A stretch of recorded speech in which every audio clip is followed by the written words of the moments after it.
بسم اللہ الرحمن الرحیم۔ السلام علیکم۔ ہیکل سلیمانی اور قوم اسرائیل کا وجود۔ ہیکل سلیمانی در حقیقت ایک مسجد یا عبادت گاہ تھی جو حضرت سلیمان علیہ السلام نے اللہ کے حکم سے جنات سے تعمیر کروائی تھی تاکہ لوگ اس کی طرف منہ کر کے یا اس کے اندر عبادت کریں۔ ہیکل سلیمانی کی تعمیر سے پہلے یہودیوں کے ہاں کسی بھی باقاعدہ ہیکل کا نہ کوئی وجود اور نہ اس کا کوئی تصور تھا۔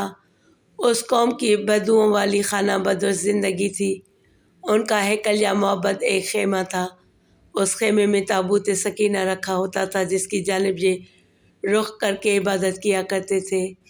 روایات کے مطابق یہ تابوت جس لکڑی سے تیار کیا گیا تھا اسے شمشاد کہتے ہیں اور اسے جنت سے حضرت آدم علیہ السلام کے پاس بھیجا گیا تھا۔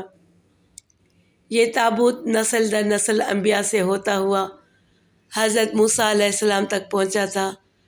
اس مقدس صندوق میں حضرت موسیٰ علیہ السلام کا سامان و سلوہ اور دیگر انبیاء کی یادگاریں تھیں۔ یہودی اس تابوت کی برکت سے ہر مصیبت پریشانی کا حل لیا کرتے تھے۔ مختلف اقوام کے ساتھ جنگوں کے دوران اس صندوق کو لشکر کے آگے رکھا کرتے، اس کی برکت سے دشمن پر فتح پایا کرتے۔ جب حضرت داؤد علیہ السلام کو بادشاہت عطا ہوئی تو آپ نے اپنے لیے ایک باقاعدہ محل تعمیر کروایا۔ ایک دن ان کے ذہن میں خیال آیا کہ میں خود تو محل میں رہتا ہوں جبکہ میری قوم کا معبد آج بھی خیمے میں رکھا ہوتا ہے۔ یہ بائبل کی روایات ہیں۔ جیسے بائبل میں ہے، بادشاہ نے کہا میں تو دیوار کی شاندار لکڑی سے بنے ہوئے ایک محل میں رہتا ہوں مگر خداوند کا تابوت ایک خیمے میں پڑا ہوا ہے۔ چنانچہ آپ نے ہیکل کی تعمیر کا ارادہ کیا اور اس کے لیے ایک جگہ کا تعین کیا گیا۔ ماہرین نے آپ کو مشورہ دیا کہ اس ہیکل کی تعمیر آپ کے دور میں ناممکن ہے۔ آپ اس کا ذمہ اپنے بیٹے حضرت سلیمان علیہ السلام کو دے دیجیے۔ چنانچہ حضرت سلیمان علیہ السلام نے اپنے دور حکومت کے چوتھے سال میں اس کی تعمیر کا باقاعدہ آغاز کیا گیا۔ آج اس کی بناوٹ اور مضبوطی سے اندازہ کیا جا سکتا ہے کہ یہ تعمیر انسانوں کے بس کی بات نہیں تھی۔ اتنے بھاری اور بڑے پتھروں کو ان جنات کی طاقت سے چنا گیا تھا جن پر حضرت سلیمان علیہ السلام کی حکومت تھی۔ ہیکل کی پہلی تعمیر کے دوران ہی حضرت سلیمان علیہ السلام اس دنیا سے رخصت ہو گئے، لیکن جنات کو پتہ نہ چل سکا اور انہوں نے ہیکل کی تعمیر مکمل کر دی۔ یہ واقعہ آپ نے پہلے بھی پڑھا ہوگا کہ حضرت سلیمان علیہ السلام کی روح اللہ نے دوران عبادت ہی قبض کر لی، لیکن اس کی ترکیب اس طرح بنی کہ آپ ایک لکڑی پر سر اور کمر رکھ کر عبادت میں مصروف ہو گئے اور اس لکڑی کے سہارے سے یوں لگتا تھا کہ آپ اب بھی عبادت ہی کر رہے ہیں جبکہ آپ کا انتقال ہو چکا تھا۔ بہرحال یہ ہیکل معبد یا مسجد بہت عالیشان اور وسیع و عریض تعمیر کی گئی تھی۔ حضرت سلیمان علیہ السلام کی وفات کے بعد اس میں 3 حصے کر دیے گئے تھے۔ بیرونی حصے میں عام لوگ عبادت کیا کرتے تھے، اس سے اگلے حصے میں علماء جو کہ انبیاء کی اولاد میں سے ہوتے ان کی عبادت کی جگہ تھی۔ اس سے اگلے حصے میں جسے انتہائی مقدس سمجھا جاتا تھا اس میں تابوت سکینہ رکھا گیا تھا۔ اس حصے میں کسی کو بھی داخل ہونے کی اجازت نہیں تھی سوائے سب سے بڑے عالم پیش امام کے۔ وقت گزرتا رہا، اس دوران بنی اسرائیل میں پیغمبر مبعوث ہوتے رہے۔ یہ قوم بد سے بدتر ہوتی رہی۔ یہ کسی بھی طرح اپنے گناہوں سے توبہ طائب ہونے یا ان کو ترک کرنے کے لیے تیار نہیں تھے۔ یہ ایک جانب عبادتیں کیا کرتے، دوسری جانب اللہ کے احکام کی صریح خلاف ورزی بھی کرتے رہے۔ ان کی اس دوغلی روش سے اللہ پاک ناراض ہو گیا۔ ان کے پاس ایک بہت بڑی تعداد میں انبیاء بھی بھیجے گئے لیکن یہ قوم سدھرنے کو تیار نہ تھی، حتیٰ کہ ان کی شکلیں تبدیل کر کے بندر اور سور تک بنائی گئی، لیکن یہ گناہوں سے باز نہ آئے۔ تب اللہ نے ان پر لعنت کر دی۔ 586 قبل از مسیح میں بخت نصر نے ان کے ملک پر حملہ کیا، ان کا ہیکل مکمل طور پر تباہ و برباد کر دیا۔ ہیکل میں سے تابوت سکینہ نکالا، 6 لاکھ کے قریب یہودیوں کو قتل کیا، تقریباً 2 لاکھ یہودیوں کو قید کیا اور اپنے ساتھ بابل لے گیا۔ شہر سے باہر یہودی غلاموں کی ایک بستی تعمیر کی جس کا نام تل ابیب رکھا گیا۔ 70 سال تک ہیکل صفائے ہستی سے مٹا رہا۔ دوسری طرف بخت نصر نے تابوت سکینہ کی شدید بے حرمتی کی اور اسے کہیں پھینک دیا۔ کہا جاتا ہے اس حرکت کا عذاب اسے اس کے ملک کو اس طرح ملا کہ سن 539 قبل از مسیح میں ایران کے بادشاہ سائرس نے بابل پر حملہ کر دیا اور بابل کے ولی عہد کو شکست فاش دے کر بابلی سلطنت کا خاتمہ کر دیا۔ سائرس ایک نرم دل اور انصاف پسند حکمران تھا۔ اس نے تل ابیب کے تمام قیدیوں کو آزاد کر کے ان کو واپس یروشلم جانے کی اجازت دے دی اور ساتھ میں ان کو ہیکل کے نئے سرے سے تعمیر کی بھی اجازت دے دی۔ ساتھ میں اس کی تعمیر کے لیے ہر طرح کی مدد فراہم کرنے کا وعدہ بھی کر لیا۔ چنانچہ ہیکل کی دوسری تعمیر شروع ہوئی، لیکن تعمیر کا کام سر انجام دینے والوں کو اپنے ہم وطن دشمنوں کی اتنی زیادہ مخالفت کا سامنا کرنا پڑا کہ تعمیراتی کام جلد ہی عملی طور پر بند ہو گیا اور دارا اول کے دور حکومت تک مداخلت کا ہی شکار رہا۔ اس کی حکمرانی کے دوسرے سال میں حضرت زکریا علیہ السلام نے وہاں کے گورنر زروبابل اور سردار کاہن یوشوا کی حوصلہ افزائی کی اور وہ ہیکل کی تعمیر ثانی کی دوبارہ کوشش کریں۔ انہوں نے مثبت رد عمل کا اظہار کیا اور پوری قوم کی پرجوش تائید اور ایرانی حکام اور بذات خود بادشاہ کا آشیرواد سے ہیکل سلیمانی اپنی اضافی تعمیرات سمیت 4.5 سال کے عرصے میں تکمیل کو پہنچا، لیکن اس بار اس میں تابوت سکینہ نہیں مل سکا۔ اس کے بارے میں آج تک معلوم نہیں ہو سکا کہ بخت نصر نے اس کا کیا کیا۔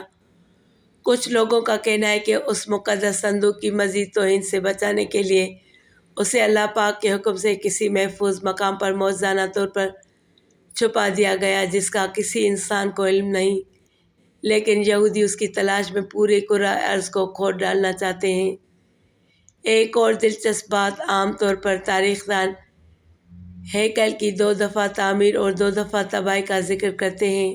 تاریخ کے مطالعے سے ایک بات میرے سامنے آئی ہے کہ ایسا نہیں۔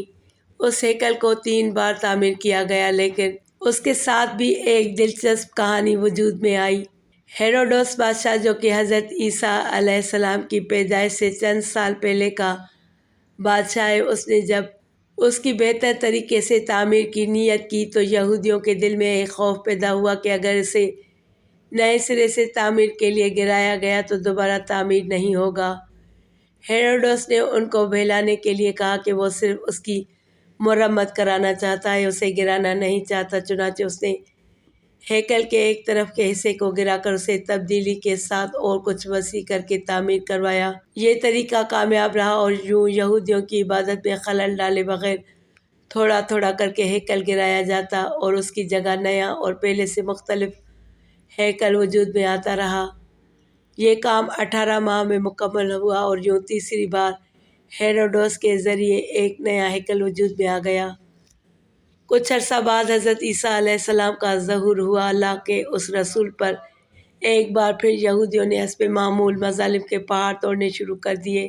دراصل وہ اپنے مسیح کے منتظر تھے جو دوبارہ آ کر ان کو پہلے جیسی شان و شوکت عطا کرتا۔ حضرت عیسیٰ علیہ السلام کے مصلوب ہونے کا واقعہ پیش آیا۔ آپ کے مصلوب ہونے کے 70 سال بعد ایک بار پھر یہودیوں پر اللہ کا عذاب نازل ہوا۔ اس بار اس عذاب کا نام ٹائٹس تھا۔ یہ رومی جنرل بابل کے بادشاہ بخت نصر سے بھی زیادہ ظالم ثابت ہوا۔ اس نے ایک دن میں لاکھوں یہودیوں کو تہہ تہہ کر دیا۔ اس نے ہیروڈوس کے بنائے ہوئے عظیم الشان ہیکل کی اینٹ سے اینٹ بجا دی اور یہودیوں کو ہمیشہ کے لیے یروشلم سے نکال باہر کیا۔ یہودی پوری دنیا میں بکھر کر اور رسوا ہو کر رہ گئے۔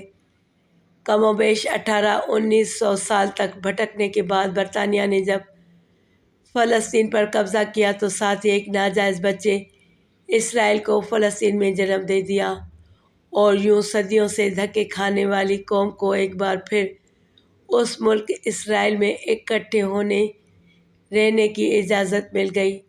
لیکن یہ قوم اپنی ہزاروں سال پرانی گندی فطرت سے باز نہ آئی۔ یہ برطانیہ کے جنم دیے ہوئے اسرائیل تک محدود نہ رہی۔ ایک بار پھر ہمسایہ ممالک کے لیے اپنی فطرت سے مجبور ہو کر مصیبت بننے لگے۔ 5 جون 1967 کو اس نے شام کی گولان کی پہاڑیوں پر قبضہ کر لیا۔ 1968 میں اردن کے مغربی کنارے پر قابض ہو گئے۔ اسی سال مصر کے علاقے پر بھی کنٹرول کر لیا۔ آج اس قوم کی شرارتیں اور پھرتیاں دیکھ کر اندازہ ہوتا ہے کہ یہ آج سے 2-3 ہزار سال پہلے بھی کس قدر سازشی رہے ہوں گے، جس کی وجہ سے اللہ نے ان پر لعنت کر دی تھی۔ مسلمان ممالک کی بے غیرتی اور بزدلی کی وجہ سے اب اس نے پوری دنیا کے مسلمان ممالک میں آگ لگا رکھی ہے۔ اب ان کا اگلا مشن جلد از جلد اسی ہیکل کی تعمیر ہے اور اس ہیکل میں تخت داؤد اور تابوت سکینہ کو دوبارہ رکھنا ہے، تاکہ ایک بار پھر یہ اپنے مسیحا یہودی زبان کا لفظ مسیحا کے آنے پر پوری دنیا پر اپنی حکومت قائم کر سکیں۔ وہ یہ کام انتہائی تیز رفتاری سے کر رہے ہیں۔ اس ہیکل کی تعمیر کے نتیجے میں یہ پوری دنیا جنگ کی آگ میں لپٹ جائے گی۔ امریکہ کے صدر ڈونلڈ ٹرمپ کا اسرائیل کے دارالخلافہ کی تبدیلی کا اعلان بھی اسی سلسلے کی ایک کڑی ہے، لیکن مسلمان اقوام کو کوئی پرواہ نہیں۔ آپ اندازہ کیجئے، یہودیوں کو جس بستی تل ابیب میں بخت نصر نے قیدی بنا کر رکھا تھا، وہ اس کو آج تک نہیں بھولے۔ انہوں نے اسرائیل بنانے کے بعد اپنے ایک شہر کا نام تل ابیب رکھ لیا، جبکہ ہم مسلمان اس مسجد اقصیٰ کو بھی بھول چکے ہیں جہاں ہمارے نبی کریم صلی اللہ علیہ وآلہ وسلم نے معراج کا سفر شروع کیا تھا۔ یہودی آج تک بار بار گرائے گئے ہیکل کو نہیں بھولے، حتیٰ کہ اس میں رکھے تابوت سکینہ کی تلاش میں پوری دنیا کو کھول دینا چاہتے ہیں، جبکہ ہم کو یہ بھی یاد نہیں کہ عراق میں کتنے انبیاء اولیاء کے مزارات پچھلے کچھ عرصے میں بم لگا کر شہید کر دیے گئے ہیں۔ وہ بھی اس تنظیم داعش نے کیے ہیں جن کے تانے بانے اسرائیل سے ملتے ہیں، جن کے لیڈر ابو بکر بغدادی کا بیان تھا، خدا ہمیں اسرائیل کے خلاف جہاد کا حکم نہیں دیا۔ اس تنظیم کی ساری توجہ مسلمانوں کو مارنے میں ہی لگی رہی اور اب تک ہے۔ کبھی مکے اور مدینے پر حملے کی دھمکیاں دیتے ہیں اور کبھی انتشار پھیلانے کے لیے مسلمان ملکوں میں دھماکے کرتے ہیں۔ سچ تو اللہ ہی بہتر جانتا ہے، میں نے جو پڑھا تھا وہ لکھ دیا۔